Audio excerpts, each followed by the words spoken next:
Welcome everyone. स्वागत है आपका आपके अपने YouTube channel maths by Vipin sir पर। मैं विपिन शर्मा लेकर हाजिर हूं आज की ताजा खबरें। देखते हैं आज के समाचार पत्रों में क्या छाया हुआ है। पहली खबर है, शिक्षकों की गैर हाजिरी से कमजोर हो रही प्राथमिक शिक्षा की जड़ें। हाई कोर्ट ने स्थानांतरण आदेश की चुनौती को देने वाली याचिका खारिज करने के बाद में टिप्पणी दी है। बुलंदशहर की शिक्षिका का अनुपस्थित रहने के कारण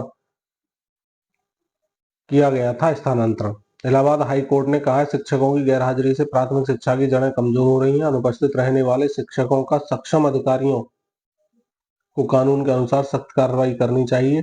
यह टिप्पणी कर न्यायमूर्ति अजय भनोट की अदालत ने बुलंदशहर की शिक्षिका की स्थानांतरण आदेश की चुनौती को खारिज कर दिया है। शिक्षिका का अनुपस्थित रहने के आरोप में स्थानांतरण किया गया था। बुलंदशहर की खबर है। अगली खबर है, बाल विवाह के कारण जीवन साथी चुनने का अधिकार छिन जाता है। सुप्रीम कोर्ट का आदेश है और दिशा निर्देश भी दिया है। इन्होंने कहा है कि केंद्र और राज्य सरकारें मिलकर इस कुप्रथा को खत्म करें। क्या था? सुप्रीम कोर्ट ने कहा है कि बच्चों को भी अपना जीवन साथी चुनने का अधिकार है। बाल विवाह या सगाई से बच्चे या बच्चियों को जीवन साथी चुनने की स्वतंत्रता छिन जाती है। कोर्ट ने कहा है, नाबालिग से सगाई भी करना गैरकानूनी है, भले ही शादी बालिग होने पर क्यों ना होने वाली हो। ऐसा करने वालों के खिलाफ कानूनी कार्रवाई की जाएगी। शीर्ष अदालत ने बाल विवाह को गंभीर सामाजिक बुराई बताते हुए केंद्र और राज्यों और अन्य प्राधिकारियों को इस कुप्रथा को खत्म करने के निर्देश दिए हैं। पुलिस स्मृति दिवस 21 अक्टूबर को मनाया जा रहा है। पुलिस लाइन में 21 अक्टूबर को पुलिस स्मृति दिवस मनाया जाएगा। मुख्यमंत्री योगी आदित्यनाथ जी इस मौके पर शोक परेड की सलामी लेंगे। साथ ही 1 सितंबर 2023 से 31 अगस्त 2024 के बीच यूपी पुलिस के शहीद हुए 2 जवानों फतेहगढ़ के सिपाही रोहित कुमार और कन्नौज के सिपाही सचिन राठी को श्रद्धांजलि अर्पित करेंगे। सीएम इनके परिवारजनों को सम्मानित भी करेंगे। ये क्यों मनाया जाता है, कब से मनाया जाता है? पुलिस स्मृति दिवस देश में हर साल 21 अक्टूबर को मनाया जाता है। यह दिन केंद्रीय रिजर्व पुलिस बल के उन 10 जवानों को समर्पित है जो 1959 में भारत चीन की सीमा पर देश की रक्षा करते हुए शहीद हो गए थे। हरियाणा में अब अनुसूचित जाति की आधी नौकरियां दी जाएंगी अति वंचितों को। यानी कि हरियाणा अनुसूचित जाति आयोग की रिपोर्ट पर नायब कैबिनेट ने लगाई मोहर। क्रीमी लेयर की पहचान के लिए नीति हो गई है। पंजाब में पहले से ही लागू हो चुका है कोटे में कोटा। वंचित एससी और एसटी के लिए 10-10% आरक्षण हो चुका है। अनुसूचित जनजाति में लागू होगा कोटे के भीतर कोटा।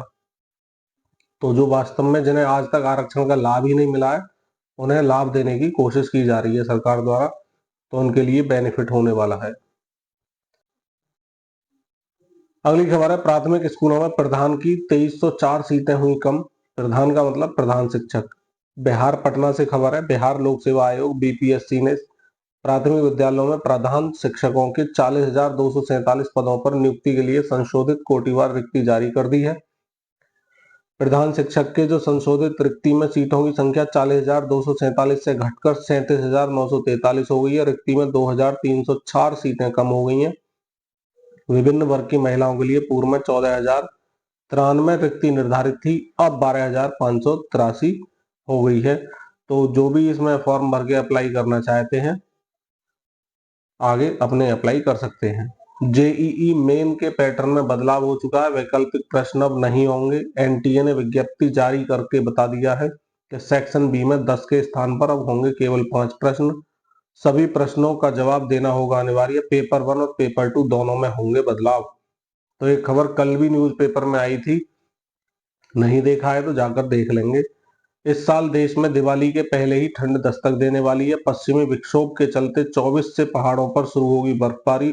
उसके बाद उत्तरी पश्चिमी हवाओं के कारण तेज होने लगेगी ठंड। मानसून की वापसी के साथ ही मौसम में उतार चढ़ाव शुरू हो गया। उत्तर भारत के राज्यों में तापमान में गिरावट है, फिर भी सामान्य से अधिक है। भारत मौसम विभाग आईएमडी ने एक हफ्ते तक देश के उत्तरी हिस्सों में मौसम में बड़े परिवर्तन से इनकार कर दिया है, लेकिन पाकिस्तान में पश्चिमी विक्षोभ की स्थिति बन रही है, जिसका असर 24 अक्टूबर तक उत्तर भारत के पहाड़ों पर देखा जाएगा। मौसम पर नजर रखने वाली निजी एजेंसी स्काईमेट के अनुसार पश्चिमी विक्षोभ के चलते दिवाली से पहले उत्तर भारत में ठंड की शुरुआत हो जाएगी। भारत में ठंड की शुरुआत उत्तरी पश्चिमी हवाओं के माध्यम से होती है। इस बार 24 अक्टूबर को पहली बार दस्तक देगा, अगले 3 दिनों तक बरकरार रहेगा।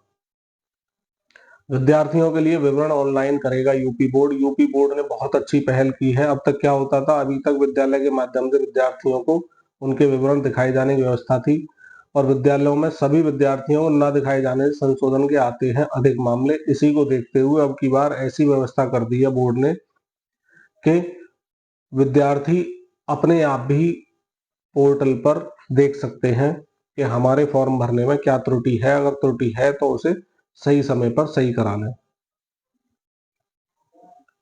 इंजीनियरिंग सेवा परीक्षा 2025 यूपीएससी ने स्थगित कर दी है। ईएसई यानी प्रारंभिक परीक्षा 8 जून को होगी और पहले परीक्षा 9 फरवरी 2025 को होनी थी।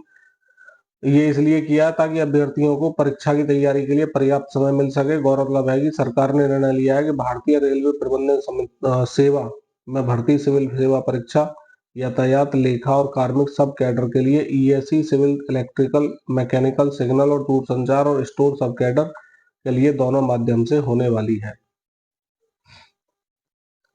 टीबी की जांच के लिए भारत ने बनाई हाथ से पकड़ी जाने वाली स्वदेशी एक्सरे मशीन।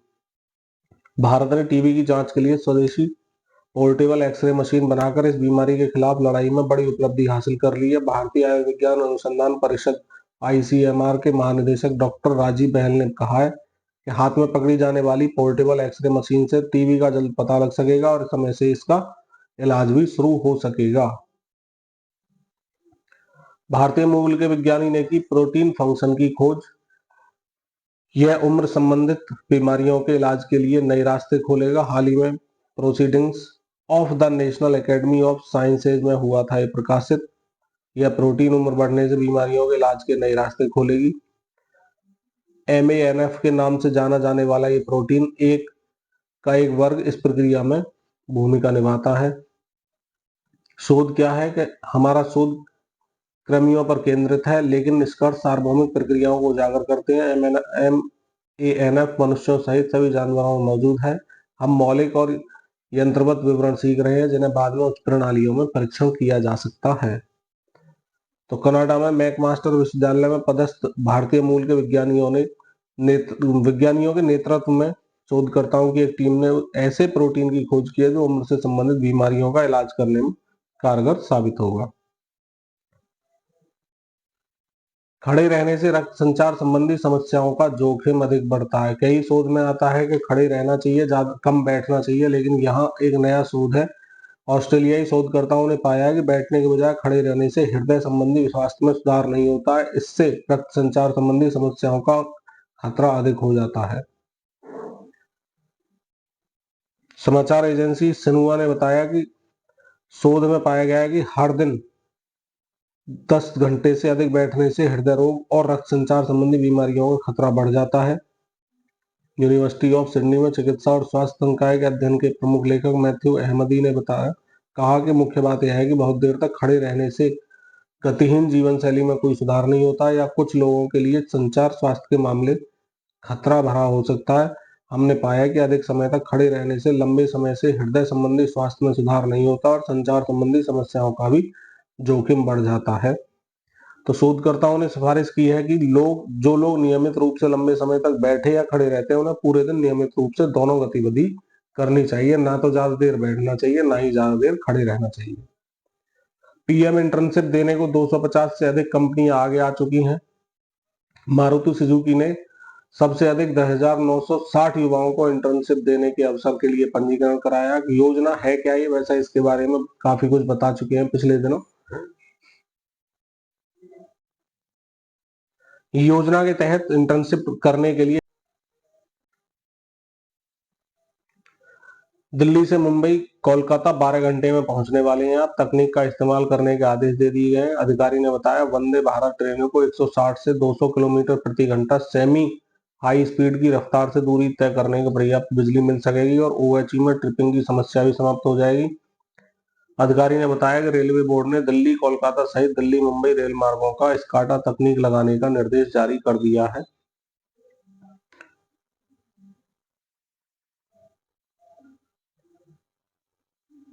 आखिर कहां गायब हो गई 15 अरब अठन्नियां?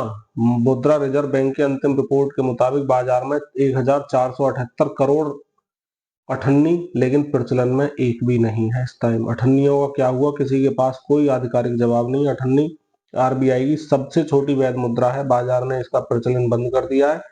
यह कानूनी रूप से गलत है। प्रवीण मिश्रा जी हैं सचिव all India bank officers confederation. इसका मतलब ये हुआ कि अठन्नी अपने आप ही मार्केट में चलनी बंद हो गई, और कहाँ गई इसका कोई मतलब ही नहीं रहा।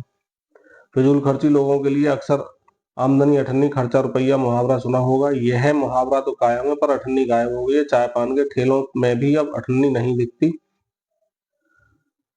गुलाबी नोट बदलने में सिरदर्द बने सिक्के। रिजर्व बैंक 2000 रुपए का एक नोट बदलने पर 250 के सिक्के देता है, हालांकि इसमें अठन्नी नहीं होती। मौजूदा समय में 1 रुपए के छोटे सिक्के दिए जा रहे हैं। सिक्के ज्यादातर रिजर्व बैंक से सीधे नयागंज बाजार पहुंचते हैं, जहां 100 सिक्कों के बदले 90 या 85 रुपए के नोट भी मिलते हैं। नौकरी छूटने के बाद भी कर सकेंगे ईपीएफओ में अंशदान। इस ईपीएफओ का दायरा बढ़ाने पर काम हो रहा है। नौकरी छोड़कर व्यवसाय करने वालों को इससे लाभ होगा। कर्मचारी भविष्य निधि संगठन ईपीएफओ कर्मचारियों के लिए भविष्य निधि का दायरा बढ़ाने की दिशा में काम कर रहा है, जिससे बड़ी संख्या में लोगों को ईपीएफओ से जोड़ा जा सकेगा। इससे उन्हें भविष्य सुरक्षित करने के लिए ईपीएफओ में निवेश करने का विकल्प मिलता रहेगा। खास उन लोगों के लिए है जो नौकरी छोड़कर व्यवसाय शुरू करना चाहते हैं। तो इस पर काम चल रहा है, देखते हैं क्या रिपोर्ट मिलती है जल्दी ही। इसी के साथ आज की खबरें यहीं समाप्त होती हैं। मैं विपिन शर्मा लेता हूं आपसे विदा। मिलते हैं कल नई खबरों के साथ। अगर आपने अभी तक चैनल को सब्सक्राइब नहीं किया, वीडियो लाइक नहीं किया, तो कर लेंगे। शेयर भी कर दें सभी के साथ, जिससे कि ये सुबह सुबह की न्यूज सभी के पास पहुंच सके। जय हिंद, जय भारत।